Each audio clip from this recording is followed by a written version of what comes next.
Although there is still no concrete reason for the Las Vegas concert massacre, reports are now saying that the girlfriend of the shooter actually told authorities that they would likely find her fingerprints on some of Stephen Paddock's bullets, firearms, and magazines because she sometimes assisted him in loading ammunition into the magazines.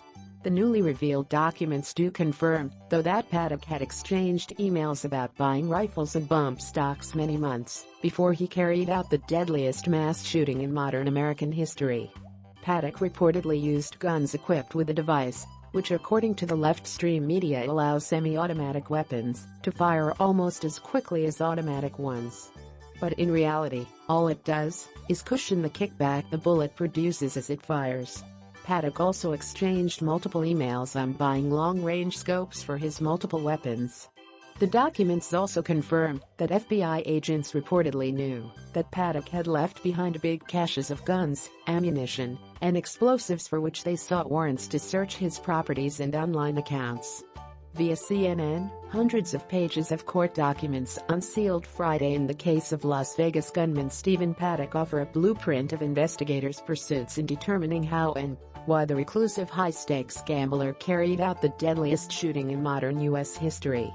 A federal judge on Friday made public more than a dozen search warrant affidavits that had been filed by the FBI in the days and weeks after the shooting.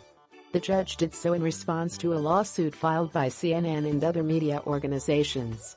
The documents describe what investigators believed at the time the affidavits were filed, but do not provide up-to-date information about the investigation.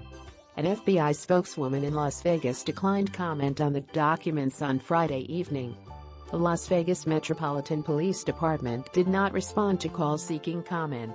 Among the revelations in the affidavits are discussions about mystery email exchanges that occurred 2 months prior to the attack, which investigators believed may have been related to shooting at the Las Vegas Music Festival in October, where 58 people were killed and hundreds of others were injured.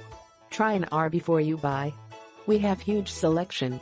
Located in the Las Vegas area, read one message sent to an account investigators believe was controlled by Paddock. The documents state. Later that day another email read, "We have a wide variety of optics and ammunition to try."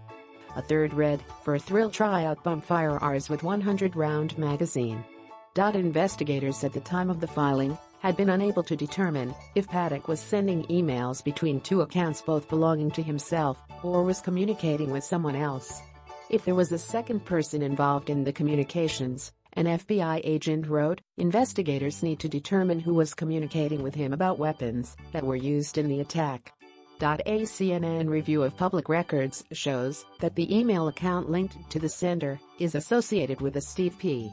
Authorities have repeatedly stated that Paddock acted alone. Las Vegas killer had money troubles prior to attack, but motive still unclear, sheriff says. The documents also noted that Paddock's girlfriend, Marilou Danley, told investigators that her fingerprints would likely be found on Paddock's ammunition, but she adamantly denied any advance knowledge of the attack, according to the court records. Danley offered this information as investigators were preparing to take a DNA swab from her, the records state. She told investigators her prints would likely be on the ammunition because she occasionally participated in loading magazines. The FBI agent who prepared the affidavit noted that Danley was cooperating with investigators and that the investigation to date has not produced any conclusive evidence that Danley aided Paddock, had foreknowledge of his plans, or has been deceptive with law enforcement. The agent also noted, this aspect of the investigation is still the subject of intense review. Hotel staff interacted with Las Vegas shooter more than 10 times before massacre. It is unclear what has transpired with respect to Danley since the affidavit was written on October 7. Danley's attorney did not respond to a call or text seeking comment on Friday evening. The court records also show that investigators sought to preserve the content of social media accounts on Instagram and Facebook linked to Paddock and Danley. An affidavit notes that Danley's Facebook account was deleted hours after the attack. One affidavit filed in the early days of the investigation made a reference to the gunman's health.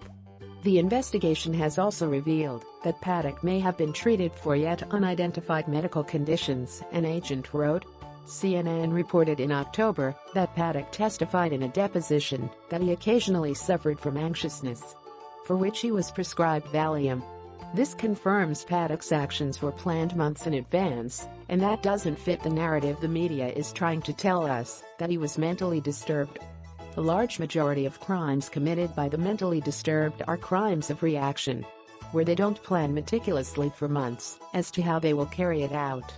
Only a sociopath would, but if that would be the case, he wouldn't have been able to make it well into his 60s without having any issues whatsoever with the law. This whole narrative just makes less and less sense. Paddock was very well off financially, had a decent life, and was never thought of as a problem by anyone who knew him. Either this crime was better thought out than we can imagine, or authorities are keeping something from us.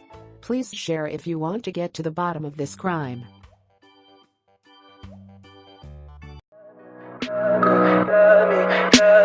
Tell me pretty lies, look me in the face. Tell me that you love me, even if it's